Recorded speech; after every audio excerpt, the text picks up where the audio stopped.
नेपाल के पागलों, मीरा को गोविंद भी तो मिला। मीरा ने गोविंद को भी तो पाया। सूरदास को धक्का लगा, सूरदास को लोगों ने धक्का मारे। अंधा है, लेकिन वो सूरदास इतने तेजस्वी बन गए कि वो अपने पदों में गोविंद की सास स्वरूप की रचना कर देते। सबरी, वन में रहने वाले महात्मा सबरी को आंखों नहीं देखते थे, अवहेलना करते थे।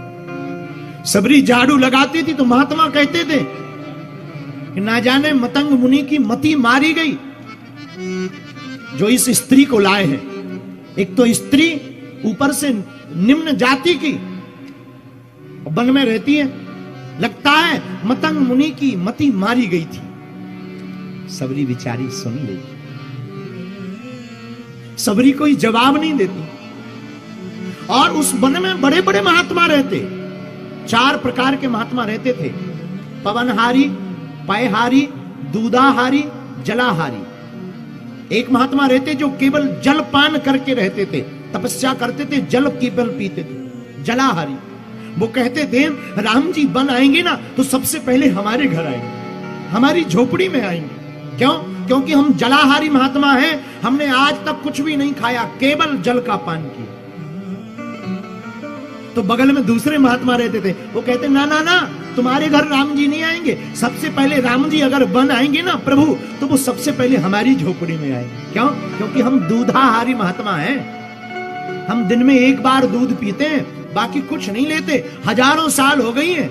तो राम जी जब वन में आएंगे ना, सबसे पहले हमारी झोपड़ी का परिचय पूछेंगे, हमारे घर में आएंगे। जलाहारी और दूधाहारी की बात सुनकर के, पयाहारी की बात सुनकर के तीसरे महात्मा जो फलाहारी थे, भैया तुम्हारे घर राम जी नहीं आएंगे, राम जी आएंगे तो सबसे पहले हमारे पास आएंगे। क्यों? बोले हम फलों में एक ही फल खाते हैं, सेब, और केवल एक, और हजारों साल बीत गए तब से कुछ नहीं खाया। तो राम जी अगर आएंगे ना वन, सबसे पहले हमारी झोपड़ी में आएंगे। तब तक चौथे महात्मा चिल्लाकर बोले सुनो, ना तो राम जी जलाहारी के घर आएंगे, न पयाहारी के घर, न फलाहारी के घर। राम जी अगर सबसे पहले वन आएंगे तो हमारे घर आएंगे, क्योंकि हम पवनाहारी हैं, न जल पीते हैं, न दूध पीते हैं, न फल खाते हैं, हम तो केवल हवा श्वास लेकर के ही वन में रहते। राम जी हमारे घर आएंगे। चारों महात्मा अपनी अपनी झोपड़ी सजाए। किसी ने बता दिया राम जी वन आ गए, 14 साल वनवास मिल गया। तो चारों महात्मा अपनी झोपड़ी के बाहर चौक चंदन लगाए, बढ़िया कलश लगाए, आमा पत्ता का बढ़िया बंधन बार बनाए हुए बैठे हैं। श्री राम जय जय राम, सीता राम नाम का जप करते हुए बैठे। अब राम जी आएंगे तो हमारा परिचय पूछेंगे। लेकिन धन्य है प्रभु श्री राम, कैसा मान अपने भक्तों का प्रभु श्री राम बढ़ाते हैं। जिस सबरी को सबने दुत्कारा, जिस सबरी को निम्न जाति का कहा, राम जी जैसे ही एक महात्मा की झोपड़ी के बाहर खड़े होते, महात्मा दौड़ा दौड़ा आते, भगवान आप आगे चलो ना झोपड़ी में। पवनाहारी महात्मा खुश हो गए, देखो राम जी बनाए तो पहले हमारी झोपड़ी के बाहर खड़े, चलो ना भीतर, कृपा करो, बाहर क्यों खड़े? राम जी बोले महाराज और तो सब ठीक है, ये बताओ यहां सबरी कहां रहती? महात्मा का दिमाग खराब हो गया। अरे हम पवनाहारी, ये जलाहारी, बगल में पयाहारी फलाहारी रहते, इनका पता नहीं पूछ रहे, वन में आकर एक निम्न जाति की सबरी का पता पूछ रहे। सबरी इंतजार नहीं कर रही, सबरी तो रास्ता निहारती प्रतिदिन,